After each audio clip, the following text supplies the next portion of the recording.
संसारमा बाँच्नको लागि तिमीलाई भगवानले रामको हात दिएका छन्। तिमी आफैसँग त्यस्तो पुरुषार्थ छ, अरूको भर पर्नु पर्दैन। अनि बाँच्नको लागि यो संसारमा दुःख गरेको हो, जाल गरेको हो, झेल गरेको हो भने यदि जीवन बाँच्नु नै तिम्रो अर्थ छ भने संसारमा बाँच्न गाह्रो छैन। सुन, सुखदेव स्वामी भन्नुहुन्छ राजालाई, कति मिठो श्लोक छ हेर्नुहोस्। चिराणि किं पति न सन्ति दिशन्ति विदीक्षा, चिराणि किं पति न सन्ति दिशन्ति वीक्षा, नैवाङ्घ्रिपा परभित सरितोऽप्यसुष्यन्, रुद्ध्वा गुहा किमजितो वदिनोपसन्ना, कस्माद् भजन्ति कवयो धमधूर्मदा।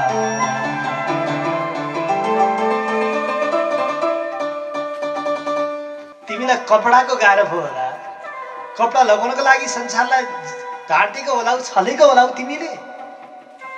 यदि कपडा लगाउनु छ भने चिराणी किम पथि न सन्ति दिशन्ति भिक्षा, रुखका बोक्रा छन् त आखिरी, तिमीले कपडा लगाउन सक्छौ, ढाक्ने हो भने रुखको बोक्रा पनि लगाएर ढाक्न सकिन्छ।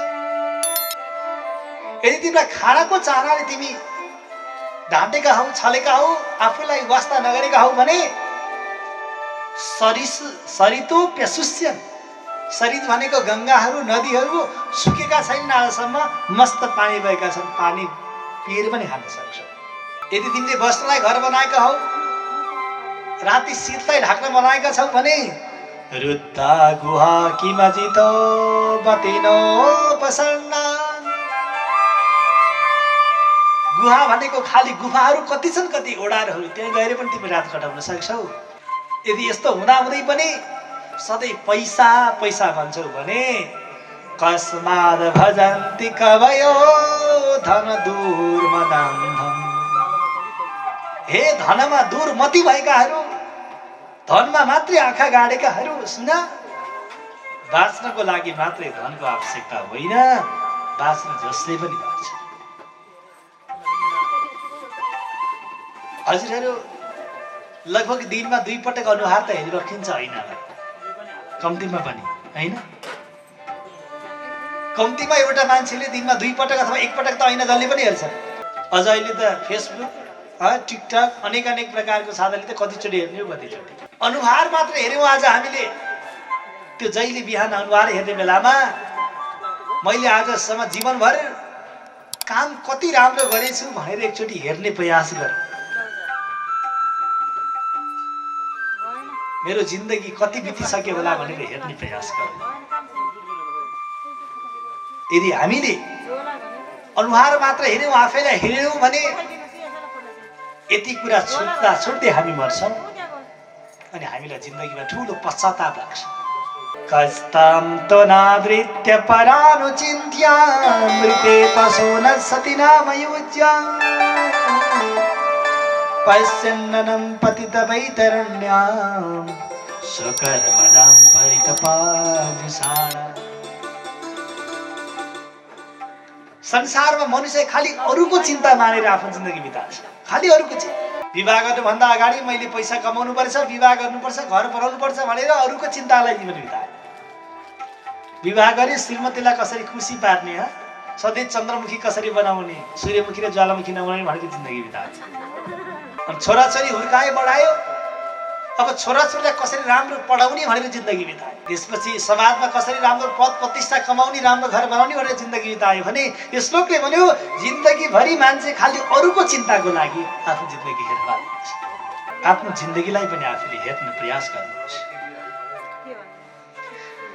नयेत्र शोको न जरा न मृत्यु, नार्तिर्न चोदवे गरिते कुतश्चितो,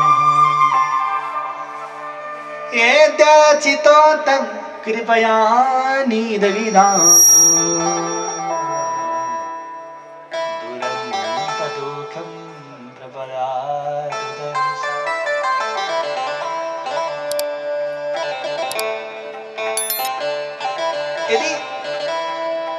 आत्मतत्त्वको चिन्तन गर्ने हो भने न यत्र शोको, त्यहाँ शोक केही पनि हुँदैन, न जरा न मृत्यु, न बुढै आउँछ जरा भनेको, न मृत्यु हुन्छ। साँच्चीकै भागवत राम्रोसँग सुन्ने हो भने त्यो व्यक्तिको कहिले मृत्यु हुँदैन। फेरि भन्नु होला, फेरि सप्ताह भन्ने ठुला ठुला पण्डितहरू मै हुँ भनी पण्डित पनि बित्या छन् त्यसो भए श्रोताको त के कुरा भन्नु होला। हामीले जसलाई मृत्यु देखेका छौँ त्यो मृत्यु नै होइन, मृत्युलाई चिन्नै सकेका छैन। मृत्यु त प्रत्येक पल मृत्यु छ। हेरिबक्सियोस्, हिजोको 16 वर्ष जवानी आज आउला, त्यो मृत्यु होइन। हिजोको बाल्य अवस्था मरेर आज युवा भएको होइन। प्रत्येक दिन प्रत्येक पल हाम्रो मृत्यु भइरहेको छ समयको। मृत्यु भनेको शरीर छोड्नु, शरीर बुढो हुनु मृत्यु होइन। मृत्यु त वास्तविक स्वरूपमा प्रस्थान गर्न मृत्यु हो। योभन्दा पूर्व जन्ममा के भएर अहिले आयौँ, अहिले के भएर बल्ल मान्छे पाएका छौँ, अझ पनि राम्रो काम गर्न सकेर आफैलाई चिन्न सकेनौँ भने भोलि कति जन्म चार्ने त यो संसारमा। हे भएर शङ्कराचार्यले कुरा भन्नुभयो, पुनरपि जननं पुनरपि मरणं पुनरपि जननी जठरे शयेन भज गोविन्दं भज गोविन्दं भज गोविन्दं। पुनरपि जननं पुनरपि मरणं पुनरपि जननी जठरे शयेन पुनरपि जननं पुनरपि मरणं पुनरपि जननी जठरे शयेन भज गोविन्दं भज गोविन्दं भज गोविन्दं मूढमते भज गोविन्दं भज गोविन्दं भज गोविन्दं मूढमते। यो संसारमा फेरि पनि जन्मिनु, संसारमा फेरि पनि मर्नु, संसारमा फेरि पनि जन्मिने, फेरि पनि कति दिन त। पुनरपि जननं, फेरि पनि जन्मिने, पुनरपि मरणं, फेरि पनि मर्नु, पुनरपि जननी, त्यो आमाको गर्भमा फेरि पनि बास पर्नु। यो चक्कर ज्ञान नभएसम्म कहिले पनि छोड्दैन, जबसम्म मुक्ति हुँदैन। यही कुरा भनेको छ यो श्लोकले।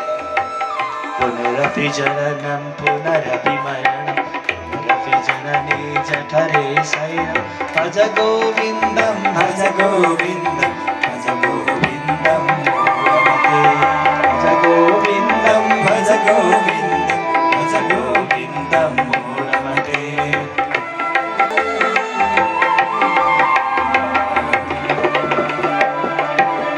फेरि पनि जन्मनु, फेरि पनि मर्नु, फेरि पनि आमाको गर्भमा बस्नु, फेरि पनि जन्मनु, फेरि पनि मर्नु, फेरि पनि आमाको गर्भमा बस्नु।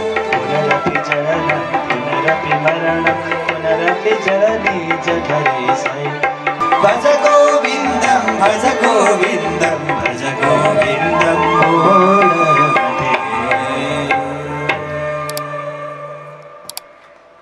आद्य गुरु शङ्कराचार्यले सर्पटिका स्तोत्रमा यो प्रसङ्ग व्याख्या गर्नु।